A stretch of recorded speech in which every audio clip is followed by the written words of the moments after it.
remember nothing. I got up off the floor and I didn't see my child. Someone took him from me. I came back to get my phone and call 911. I ran to whole perimeter and there's nothing here. I didn't see him. I didn't see nothing. Nobody saw nothing. There's no cameras here. There's no lighting. To the person who... This isn't just another missing child case. It isn't just another name that will fade into forgotten headlines. This is the story of Emanuel Haro, a baby who never lived long enough to know what safety feels like. A child who should still be here today, laughing, playing, taking his first steps, reaching out for his mother's arms. Instead, his name lingers in the shadows, tangled in whispers of fear, suspicion, and silence. And make no mistake, this silence is no accident. Behind it lies warnings that were ignored, a mother's cries that went unheard, and a truth that has been carefully buried. Rebecca, Emanuel's mother, saw the danger building in her own home. She felt the storm before it struck. She tried to raise her voice, desperate for someone to listen. But no one did. And now, Emanuel is gone. Rebecca, Emanuel's mother, saw the storm before it arrived. She noticed the sharp edge in Jake's temper, the way his anger flared without warning. She noticed his secrecy, the late nights, the unexplained absences, the way he seemed to drift further away even while living under the same roof. His distance wasn't just emotional, it carried the weight of something darker, something she couldn't quite name but could feel pressing down on her every day. Inside her own home, Rebecca felt danger growing, like a shadow that stretched across every corner of her life. She pleaded for help, desperate for someone to hear her. She hinted at her fears to friends, confided in those close to her, even reached out to authorities, hoping, praying, that someone would step in before it was too late. But no one did. Not her neighbors, who dismissed her worries as stress. Not the authorities, who brushed aside her concerns as exaggeration. Not even her closest circle, who chose silence over confrontation. And then, in the crushing stillness of it all, Emanuel was gone. Emanuel didn't just vanish into thin air. He didn't wander off, he didn't slip away unnoticed. Something darker has left a void where his laughter should be, a silence where his cries once were. Someone knows what happened. Someone held the pieces of this story in their hands and chose to stay silent. That silence has become deafening, echoing through the empty halls, through unanswered phone calls, through the hours when a child should have been held close. Rebecca's cries for help pierce through the memory of that night, still raw, still urgent. Jake's silence stands in stark contrast, a shadow looming over every unanswered question. And Emanuel? He is still missing. The weight of this absence is unbearable. But we will not let Emanuel's name fade into obscurity. We will not allow silence to bury the truth. Every detail, every warning, every small clue matters, and so do you. If you believe Emanuel deserves justice, if you refuse to let his story vanish into the background, stand with us. Subscribe. Comment. Share this story. Every voice raised in his name is a step toward uncovering the truth. Every click, every message, every act of awareness fights against the silence that seeks to consume this case.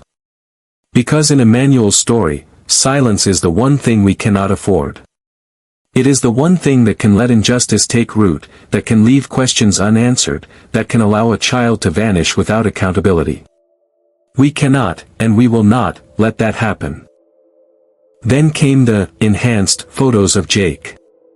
Images that were sharpened, zoomed in, and picked apart frame by frame, circulating across social media like wildfire. Strangers scrutinized every shadow on his face, every flicker in his eyes, every movement of his hands. Some swore they saw guilt hidden in his expression, others claimed the photos revealed nothing at all. But the damage was already done. Were they authentic? Law enforcement never confirmed, never officially released any statement to prove or disprove what the public thought they were seeing. But in the court of public opinion, perception runs faster than proof, and suspicion grew. Online forums buzzed with theories, neighbors whispered behind closed doors, and even those who once defended Jake began to question what they thought they knew. Because when facts stall, rumors rush in. And in this case, rumors didn't just fill the silence. They fed it, they shaped it, and they turned Jake into the center of a storm he could no longer control. Every case comes down to a timeline. Investigators know that in the disappearance of a child, the hours and minutes matter more than anything else. And in Emanuel's case, those hours are clouded with confusion, contradictions, and silence. Rebecca cried out. She made the call. She begged for help, her voice trembling as she spoke of her baby vanishing. But Jake stayed quiet. He did not join the desperate pleas, he did not flood the streets with posters, he did not turn his grief into action. And in that silence, suspicion only grew heavier.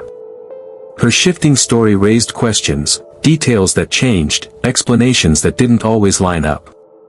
His silence raised even more, a void where a father's voice should have been. And in missing child cases, detectives will tell you, coincidences rarely exist. Every gap in a timeline, every unanswered question, every inconsistency can mean the difference between truth and a cover-up. So detectives asked the questions that had to be asked. Was this the work of a stranger lurking in the dark, waiting for the perfect moment to steal a child?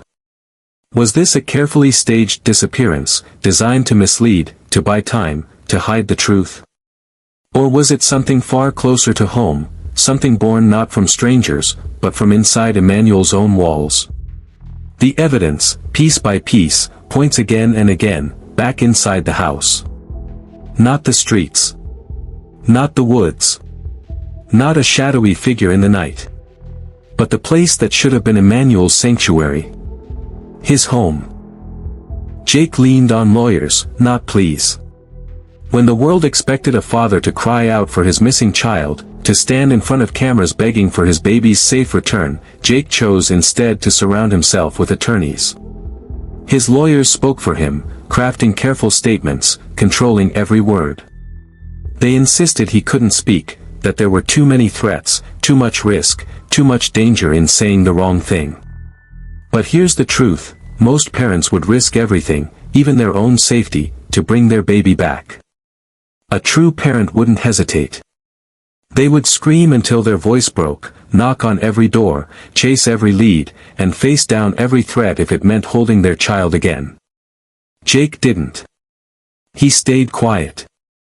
And in a case drowning in questions, his silence has become the loudest part of all. It echoes louder than any denial, louder than any excuse, louder even than the evidence still missing.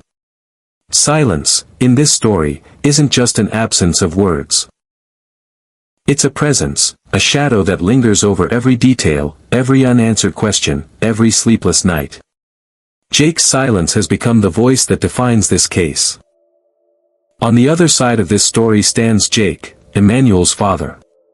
The man who should have been Emanuel's shield, his first protector, the one to fight hardest when danger drew near. But when Emanuel disappeared, Jake's response wasn't what anyone expected. Instead of leading the search, instead of knocking on every door, instead of raising his voice to the heavens in desperation for his child, Jake remained disturbingly quiet. There was no urgency in his actions, no visible panic in his face, no sleepless pleas to the public. Just a calmness, cold, steady, and unnatural, that sent shivers through everyone who saw it. Because sometimes silence doesn't soothe, it suffocates. Sometimes silence is louder than screams. And in cases like this, silence can become the most haunting confession of all. So who failed Emanuel? Was it Jake, with his dangerous shadow? Was it a system that ignored Rebecca's pleas? Or was it all of us, for letting silence swallow justice, again and again? Here at Detective Max, we will not stop. We will not let Emanuel's name fade into another cold file. Because silence is what Jake is counting on. And silence is how justice dies. Let's get to the facts. On the night Emanuel vanished, it was Rebecca who picked up the phone, her voice trembling as she reported her baby missing. Through tears, she spoke of Jake's growing temper, his unsettling secrecy, the unease that had been gnawing at her for weeks. Police wasted no time. Within hours, the quiet of the neighborhood was broken by flashing blue and red lights. Officers gathered statements, search warrants were drafted, and the hunt began. K-9 units combed the area, their noses pressed to the ground, while helicopters swept overhead, their searchlights cutting across the darkness. Volunteers poured in, combing fields, alleys, and riversides, calling Emanuel's name into the night air. But what they found was nothing. No footprints in the dirt. No bottle discarded in haste. Not even a scrap of fabric to suggest where he might have gone. It was as if the earth itself had swallowed him whole. As if Emanuel had been erased by silence itself. At first, Rebecca's voice was clear, fear of Jake, suspicion of his temper. Her warning sounded almost prophetic. But then her tone changed. Her suspicions faded. She withdrew. She stopped cooperating. And the case stalled. Why? Was it fear? Pressure? Manipulation? Or guilt? When a key voice goes silent, it's never by accident.